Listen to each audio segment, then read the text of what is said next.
Hello everyone, good morning, सुप्रभात and welcome back to my channel. I am Pooja और आज हम बात करने वाले हैं 25 एंड 26 ऑफ मई के सभी इंपॉर्टेंट करेंट अफेयर्स। तो आज हमें क्या क्या देखना है। सबसे पहले तो आप लोगों ने एक प्रोजेक्ट के बारे में सुना होगा विच इज़ कलादान प्रोजेक्ट। उस प्रोजेक्ट पे हमें डिस्कशन करना है। आज हम बात करेंगे चागोस आइलैंड पर, जो कि इंडियन ओशियन में आपको देखने को मिलेगा।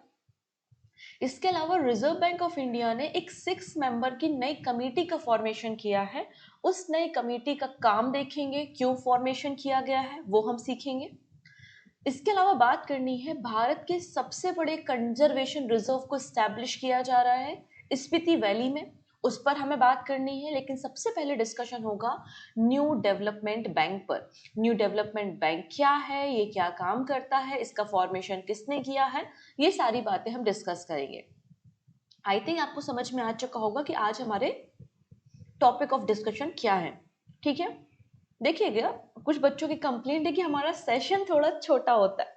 बेटा, इस बात से फर्क नहीं पड़ता कि आप 10 मिनट पढ़ रहे हो या 20 मिनट पढ़ रहे हो या 1 घंटे पढ़ रहे हो। डिपेंड करता है कि आप क्या पढ़ रहे हो और कितना वो यूजफुल है आपके एग्जामिनेशन के लिए। आप देखिएगा, जनरली आप काउंट कीजिएगा तो 10 से 12 न्यूज में डेली आप लोगों के साथ डिटेल में डिस्कस करती हूँ।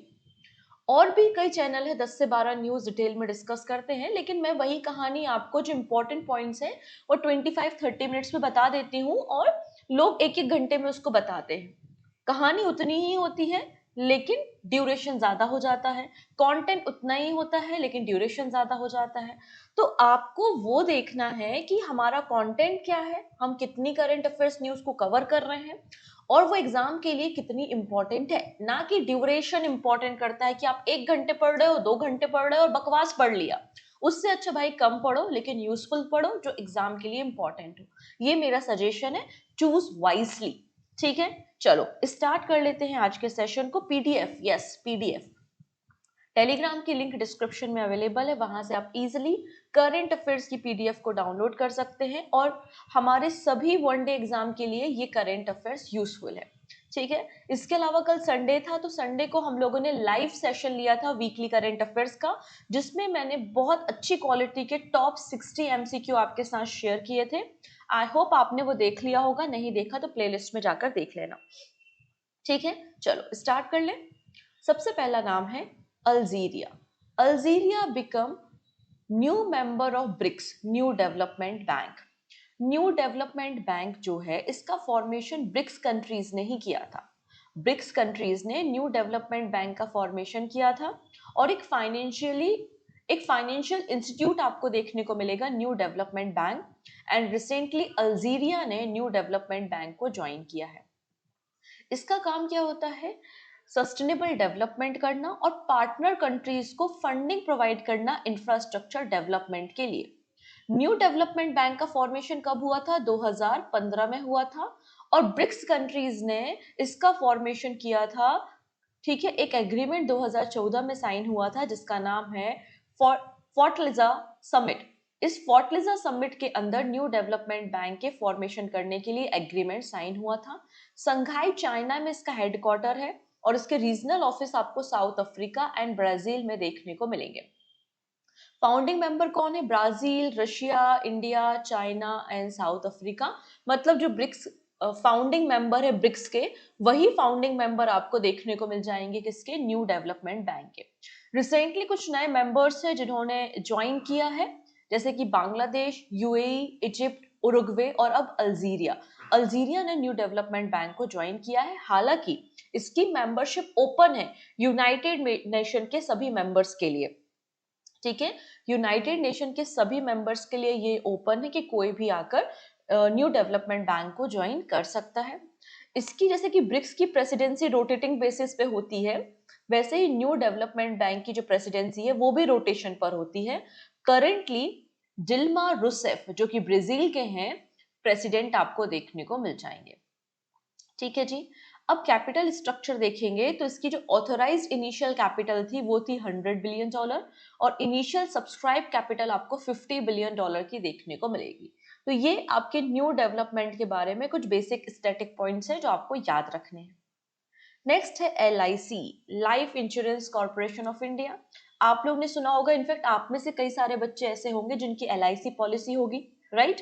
हमारे देश में बहुत ट्रस्टेड इंश्योरेंस कंपनी मानी जाती है LIC, और सभी पेरेंट्स जो है वो जनरली LIC पॉलिसी अपने बच्चे के लिए जरूर लेते हैं, ठीक है। तो LIC को गिनीज वर्ल्ड रिकॉर्ड मिला है for selling the highest life insurance policy in just 24 hours. 24 घंटे में इन्होंने 5 लाख से ज्यादा, 5,88,000 से ज्यादा इंश्योरेंस पॉलिसी को बेचने का काम किया है, इसलिए इन्हें गिनीज वर्ल्ड रिकॉर्ड में शामिल किया गया है। LIC के MD एंड CEO कौन है? सिद्धार्थ मोहंती आपको देखने को मिल जाएंगे, ठीक। Next, United Kingdom to hand over sovereignty of Chagos Island to Mauritius. अब देखो ये कहानी समझते हैं, ये है अफ्रीका कॉन्टिनेंट, ये है इंडियन ओशियन। अफ्रीका कॉन्टिनेंट में मॉरिशियस भी आता है, और मॉरिशियस के पास कुछ आइलैंड है जैसे कि चागोस आइलैंड, चागोस आइलैंड, ठीक है। अब चागोस आइलैंड जो है वो किसके कंट्रोल में था? यूनाइटेड किंगडम के कंट्रोल में था। तो चागोस आइलैंड जो कि यूनाइटेड किंगडम के कंट्रोल में था, वो मॉरिशियस को हैंड ओवर कर दिया गया है, ठीक है। United Kingdom government has sign a agreement to hand over sovereignty over the Chagos island to Mauritius. लेकिन चागोस आइलैंड से कुछ दूरी पर आपको एक और छोटा सा आइलैंड देखने को मिलता है जिसका नाम है डिएगो गार्सिया। डिएगो गार्सिया जो आइलैंड है, इसको 99 ईयर्स की लीज पर लिया है यूके ने, क्लियर है। 99 ईयर्स की लीज पे, क्योंकि यहाँ पे मिलिट्री बेस आपको देखने को मिल जाएगा, इसलिए यूके ने इसे लीज पर लिया है। और इंडियन गवर्नमेंट ने ये जो एग्रीमेंट साइन हुआ है बिटवीन यूके एंड मॉरिशियस, इसको वेलकम भी किया है। मॉरिशियस के प्राइम मिनिस्टर आपको नवीन राम गुलाम देखने को मिल जाएंगे, ठीक है। आपको यहाँ पे कुछ की पॉइंट्स याद रखने हैं, जैसे कि यूनाइटेड किंगडम ने 99 ईयर्स की लीज पर लिया है डिएगो गार्सिया आइलैंड को। मॉरिशियस की इस पे सोवेनिटी तो रहेगी, लेकिन अपने जो पॉपुलेशन है, अपनी जो जनसंख्या आबादी है, उसको वो रिसेटल यहाँ पर नहीं कर पाएगा। और यहाँ पे यूनाइटेड किंगडम मॉरिशियस को every year 101 million pound 101 million pound annually पे करेगा, क्योंकि इसने इसे 99 ईयर्स की लीज पर लिया है। अगर हम बात करते हैं तो मॉरिशियस के बारे में, कि यूनाइटेड किंगडम ने चागोस आइलैंड को मॉरिशियस से कैप्चर किया था 1810 में, 1810 में, जब मॉरिशियस आजाद हुआ 1965 में फ्रॉम द यूके। तो यहाँ पर चागोस आइलैंड जो है वो ब्रिटेन ने अपने पास ही रखा।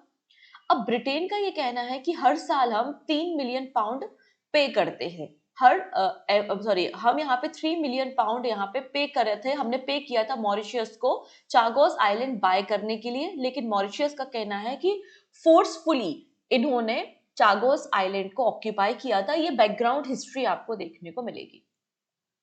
नेक्स्ट है new sea route for north east. देखिएगा, अगर हमें नॉर्थ ईस्टर्न इंडिया के साथ कुछ भी ट्रेडिंग करनी है, व्यापार करना है, तो कुछ लिमिटेड रूट्स आपको देखने को मिल जाएंगे, ठीक है। और म्यांमार के साथ भी अगर हम ट्रेडिंग करना चाहते हैं तो हमें उसके लिए भी कुछ रूट्स देखने को मिल जाएंगे।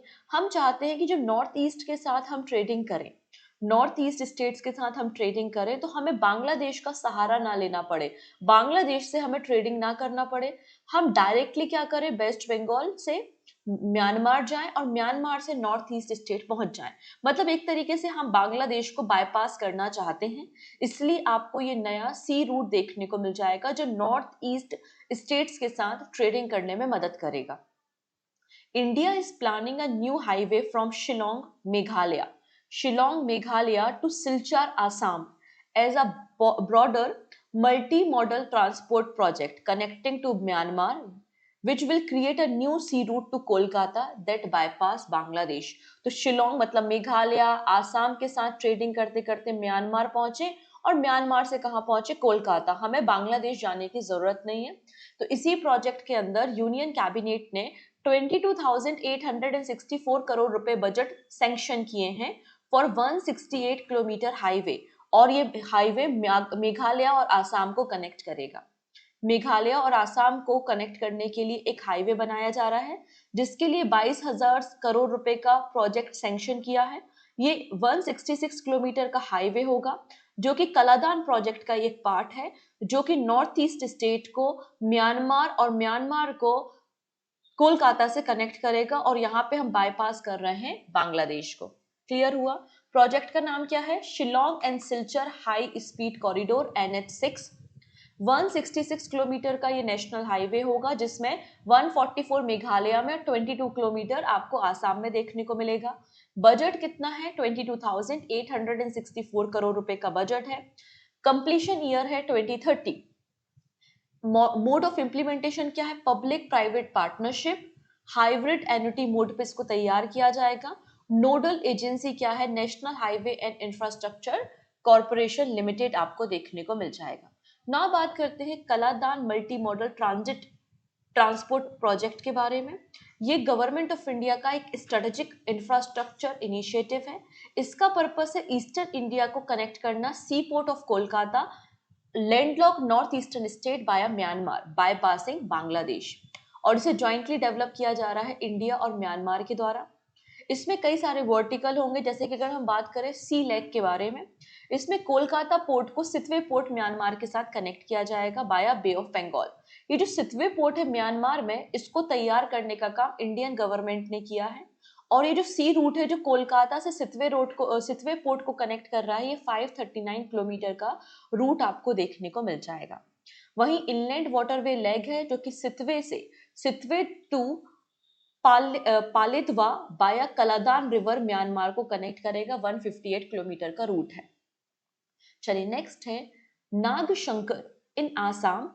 Vishwanath district has been designated a model temple for turtle conservation.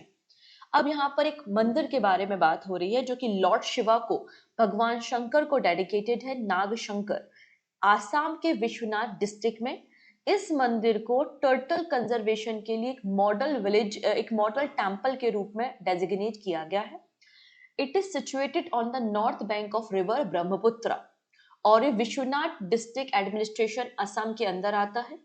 राजा नाराशंकर के द्वारा 4th सेंचुरी एडी में इसका कंस्ट्रक्शन किया गया था और इसे रिपेयर करने का काम अहोम किंग सुसेन फा ने किया था 1480 में।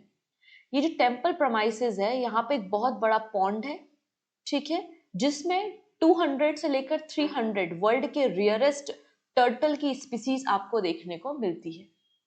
ठीक, फर्दर डिस्कशन करेंगे। उसके पहले मैं बताना चाहती हूँ कि हमारा एक एप्लीकेशन भी है जिसका नाम है Pooja Jain classes application, play store में अवेलेबल है। वहां पर आपको मैगजीन सेक्शन में कई सारी important section magazines, UNESCO world heritage site की PDF हो गई, और भी कई सारी इंपॉर्टेंट मैगजीन्स आपको देखने को मिलेंगी। 5 साल के PYQs देखने को मिल जाएंगे, टेस्ट सीरीज, हिस्ट्री का कोर्स, मतलब काफी कुछ आपको देखने को मिलेगा एप्लीकेशन पे। साथ ही साथ आपको एवरी मंथ करंट अफेयर्स की मैगजीन भी अवेलेबल होती है। अप्रैल मंथ की करंट अफेयर्स की मैगजीन कैटेगरी वाइज अवेलेबल है पूजा जैन क्लासेस एप्लीकेशन पे, और बैंकिंग एस्पिरेंट्स के लिए बैंकिंग करंट अफेयर्स मैगजीन भी अवेलेबल है। दोनों ही मैगजीन आपके प्रिंटेबल फॉर्मेट में है, आप प्रिंट आउट ले सकते हैं, डाउनलोड कर सकते हैं। मोर अपडेट के लिए एप्लीकेशन को आप विजिट कर सकते हैं। ओके, चलिए नेक्स्ट है centre launch E0 FIR to fast track cyber crime cases. जो साइबर फ्रॉड होते हैं, जो साइबर क्राइम होते हैं, उनके केसेस को फटाफट से एकदम फास्ट ट्रैक तरीके से सॉल्व करने के लिए गवर्नमेंट ऑफ इंडिया ने E0 FIR की शुरुआत की है। यूनियन होम मिनिस्टर का ये इनिशिएटिव है। इन्होंने E0 FIR इनिशिएटिव को लॉन्च किया है पायलट बेसिस पर दिल्ली में। कहाँ पर? दिल्ली में, under the Indian cyber crime coordination centre, जिससे जो इन्वेस्टिगेशन होते हैं साइबर फ्रॉड के, वो और भी ज्यादा फास्ट अप हो सके, फाइनेंशियल फ्रॉड के जो केसेस हैं उनको और भी ज्यादा इफिशिएंटली सॉल्व किया जा सके। ठीक है, जीरो FIR क्या होती है? Zero FIR can be filled in at any police station. ऐसा नहीं कि जहां का केस है उसी पुलिस स्टेशन पे आपकी FIR रजिस्टर हो, आप किसी भी पुलिस स्टेशन पे जीरो FIR को रजिस्टर कर सकते हैं, regardless of the जुडिक्शन। For the cognizable offence, cognizable offences वो ऑफेंस होते हैं जिसमें विदाउट वारंट जो पुलिस होती है वो इन्वेस्टिगेशन कर सकती है, पर्सन को अरेस्ट कर सकती है। तो जो कॉग्निजेबल ऑफेंसेस होते हैं उनके लिए जीरो FIR आप लॉन्च कर सकते हैं किसी भी पुलिस स्टेशन पे। ठीक है, और फिर इसको प्रॉपर जिस भी पुलिस स्टेशन में आता होगा, जिस भी पुलिस जुडिक्शन में आता होगा, उसको इजिली इन्वेस्टिगेशन करने के लिए ट्रांसफर किया जाएगा। E0 FIR एक इलेक्ट्रॉनिक वर्जन होता है जीरो FIR का, जो इनेबल है अंडर द सेक्शन 173 ऑफ भारतीय नागरिक सुरक्षा संहिता। ठीक, ऑटोमेटिक FIR रजिस्ट्रेशन इसमें की फीचर आपको देखने को मिलेगा। Cyber financial fraud complaint above 10 lakh rupees, directly आप यहाँ पे इसे रजिस्टर कर सकते हैं national cyber crime reporting portal पे, या फिर हेल्पलाइन नंबर है 1930। ये ऑटोमेटिकली कन्वर्ट हो जाएगी जीरो FIR में, और आपके जो भी जुडिक्शन के पुलिस स्टेशन से वहां पर आपकी रिपोर्ट को ट्रांसफर किया जाएगा, और जो भी कंसर्न पुलिस स्टेशन होंगे वो विद इन 3 डेज आपकी जो FIR है उसको रेगुलर FIR में कन्वर्ट करेंगे और इन्वेस्टिगेशन करेंगे। अब यहाँ पे Indian cyber crime coordination centre के बारे में बात हो रही है, जो कि मिनिस्ट्री ऑफ होम अफेयर्स के अंदर काम करता है, और हमारे देश में जितने भी साइबर क्राइम्स होते हैं उनको डील करने के लिए एक नोडल एजेंसी है, और 2020 में इसका फॉर्मेशन किया गया था। ठीक है, ना बात हो रही FIR का मतलब होता है फर्स्ट इंफॉर्मेशन रिपोर्ट। ये पहली फॉर्मल रिपोर्ट होती है किसी भी कॉग्निजेबल ऑफेंस के लिए, जिसको फिल्ड किया जाता है किसी भी इंडिविजुअल के द्वारा पुलिस स्टेशन में, और पुलिस उनकी रिपोर्ट को रिकॉर्ड करने का काम करता है अंडर द सेक्शन 173 ऑफ भारतीय नागरिक सुरक्षा संहिता 2023। नेक्स्ट, अब यहाँ पे एक मर्जर हुआ है कोंकण रेलवे। कोंकण रेलवे अभी एज अ इंडिपेंडेंट और सोलो बॉडी काम करती थी, लेकिन इसको कई सारे लॉसेस हो रहे थे, इसलिए कोंकण रेलवे का मर्जर हो गया है इंडियन रेलवे ने। ठीक है, इंडियन रेलवे में कोंकण रेलवे का मर्जर आपको देखने को मिलेगा। So Maharashtra government has officially approved the long pending merger of the Konkan Railway Corporation Limited with Indian Railway. Already Goa, Kerala और कर्नाटका ने मर्जर के लिए पहले ही अप्रूवल दे दिया था, केवल महाराष्ट्र बचा हुआ था, एंड फाइनली महाराष्ट्र ने भी अप्रूवल दे दिया है कि कोंकण रेलवे कॉर्पोरेशन लिमिटेड का हम मर्जर करेंगे इंडियन रेलवे में। ठीक है, कोंकण रेलवे का फॉर्मेशन 1990 में as a special purpose vehicle किया गया था under the ministry of railway, और ये 1998 से ऑपरेशन में है। कोंकण रेलवे का जो रूट है वो 741 किलोमीटर का है, और बहुत ही ज्यादा सुंदर, बहुत ही ज्यादा ब्यूटीफुल आपको रूट देखने को मिलेगा। सीनिक ब्यूटी काफी अच्छी है। वेस्टर्न घाट के अलोंग आपको कोंकण रेलवे देखने को मिलता है, जो कनेक्ट करता है रोहा महाराष्ट्र को मंगलूर कर्नाटका एंड फर्दर केरला। तो आपको ये जो कोंकण रेलवे देखने को मिलेगा, इसमें अगर शेयर होल्डिंग देखेंगे तो गवर्नमेंट ऑफ इंडिया की 51%, महाराष्ट्र की 22%, कर्नाटका 15%, गोवा 6% और केरला की 6% शेयर होल्डिंग देखने को मिलेगी। रीजन क्या है? क्योंकि फाइनेंशियली डिस्ट्रेस था due to the limited revenue and high maintenance cost. Obviously बात है, जो वेस्टर्न घाट का एरिया है उसमें मेंटेनेंस कॉस्ट ज्यादा थी, जिसके कारण लॉसेस में चल रहा था। ये स्टैंड अलोन मॉडल था जो कि अनसस्टेनेबल हो गया, और मर्जर करने से क्या होगा, एक large investing pool Indian railway provide करेगा कोंकण रेलवे को। इसके लिए कुछ कंडीशंस हैं। कोंकण रेलवे का नाम चेंज नहीं किया जाएगा। 394 करोड़ रुपीस रियम्बर्समेंट करेगी central government for Maharashtra past investment, Maharashtra राज्य ने जो कोंकण रेलवे में इन्वेस्टमेंट किए हैं। ठीक है, और दोनों ही कंडीशन यूनियन गवर्नमेंट ने एक्सेप्ट कर ली है। नेक्स्ट है दिल्ली गवर्नमेंट टू लॉन्च परिवर्तन संरक्षक इनिशिएटिव।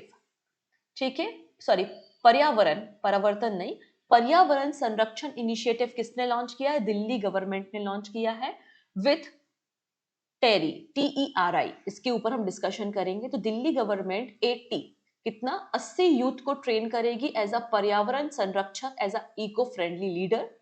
ठीक है, यहाँ पर जो एनवायरमेंट मिनिस्टर हैं दिल्ली गवर्नमेंट के, जिनका नाम है मजिंदर सिंह सिरसा, इन्होंने इस इनिशिएटिव को लॉन्च किया है। इसका पर्पस है कि मास मूवमेंट हो और हम क्लाइमेट चेंज के लिए, एनवायरमेंट कंजर्वेशन के लिए काम कर सकें, और यूथ को इंगेज करना इसका पर्पस है। इसको इंप्लीमेंट करने के लिए department of environment, government of India, NCR area ने MOU साइन किया है किसके साथ? The energy and resource institute TERI के साथ। टेरी क्या करेगा? 80 एडुकेटर, मतलब 80 स्टूडेंट को एडुकेट करेगा एज अ पर्यावरण संरक्षक। ठीक है, और ये जो कैंपेन है ये जून से लेकर नवंबर 2025 तक देखने को मिल जाएगा। The energy and resource institute जो है इसका formation Tata energy resource institute के नाम पर 1974 में हुआ था। एक नॉन गवर्नमेंटल ऑर्गेनाइजेशन है जो क्लाइमेट चेंज पर रिसर्च करती है, सस्टेनेबल डेवलपमेंट पर रिसर्च करती है, नई दिल्ली में हेडक्वार्टर है। नेक्स्ट, अब ध्यान से समझिएगा, RBI 6 member payment regulatory board to regulate payment system. अभी हमारे देश में जो हम पेमेंट करते हैं उनको सुपरविजन करने के लिए हमारे देश में एक सिस्टम है जिसका नाम है बीपीएसएस। बीपीएसएस का मतलब होता है board for regulation and supervision of payment and settlement system. जितने भी आप इंटरनेट पेमेंट, डिजिटल पेमेंट्स करते हैं, चेक इत्यादि के द्वारा आप पेमेंट करते हैं, तो उनको देखने के लिए कौन है? Board for regulation and supervision of payment and settlement system. इसको ही रिप्लेस किया जा रहा है और एक नई बॉडी क्रिएट की जा रही है जिसका नाम है पीआरबी। नई बॉडी का नाम क्या है? PRB, payments regulatory board. Payments regulatory board जो कि रिप्लेस करेगी, किसे रिप्लेस करेगी? Board for regulation and supervision of payment and settlement system को, जो कि हाईएस्ट पॉलिसी मेकिंग बॉडी है पेमेंट सिस्टम के लिए। इसमें आपको 6 मेंबर्स देखने को मिलेंगे। इसमें आपको 6 मेंबर्स देखने को मिलेंगे। पहली बार 2018 में प्रपोज किया गया था कि पेमेंट सिस्टम रेगुलेटरी बोर्ड या पीआरबी का फॉर्मेशन किया जाना चाहिए इकोनॉमिक अफेयर्स सेक्रेटरी ने, और फाइनली पहले तो आरबीआई ने अपोज किया और फाइनली आरबीआई तैयार हो चुका है और ये आपकी 6 मेंबर की बॉडी देखने को मिलेगी जिसमें आरबीआई के गवर्नर चेयरमैन होंगे पीआरबी के, एक डिप्टी गवर्नर होगा जिसके पास चार्ज होंगे पेमेंट एंड सेटलमेंट सिस्टम के, वन वन पर्सन है जो कि आरबीआई के द्वारा ऑफिशियली नॉमिनेट किया जाएगा central board of director of RBI से, और 3 मेंबर्स होंगे जो सेंट्रल गवर्नमेंट के द्वारा नॉमिनेट किए जाएंगे। इसके अलावा कुछ प्रिंसिपल लीगल एडवाइजर्स भी अपॉइंट किए जाएंगे, स्पेशल इन्विटीज होंगे जो अलग अलग मतलब law, information technology, payment system से बिलोंग करते होंगे। तो इस तरीके से 6 मेंबर की बॉडी तैयार की जाएगी। ठीक है, इसमें वोटिंग होगी, मतलब कोई भी डिसीजन लेना होगा तो मेजोरिटी वोट के जरिए डिसीजन लिए जाएंगे। हर एक व्यक्ति के पास अधिकार होगा कि वो अपना एक वोट कास्ट कर सकता है, लेकिन जो आपका चेयरमैन होगा, मतलब जो आरबीआई का गवर्नर होगा, उसके पास डिसाइडिंग वोटिंग पावर आपको देखने को मिल जाएगी। अगर आरबीआई का गवर्नर अवेलेबल नहीं है तो डिप्टी गवर्नर जो है वो एज अ चेयरमैन काम करेगा और साल में 2 बार इनकी मीटिंग भी होगी। ये फैसला आरबीआई ने लिया है। इतनी चीजें क्लियर है? अगर मैटर क्लियर हो रहा है, सारी बातें क्लियर हो रही है, तो एक बार लिंक को शेयर जरूर कर देंगे, वीडियो को लाइक कर देंगे। अगर वीडियो का कंटेंट पसंद आ रहा है, यूजफुल लग रहा है और पहली बार आए हो तो सब्सक्राइब कर लेना जिससे अपकमिंग क्लासेस के नोटिफिकेशंस आपको मिल सके। नेक्स्ट है, India's largest conservation reserve comes up in Spiti valley. तो यहाँ पे इंडिया का सबसे बड़ा कंजर्वेशन रिजर्व तैयार हो रहा है। कहाँ पर? स्पीति वैली में, हिमाचल प्रदेश में।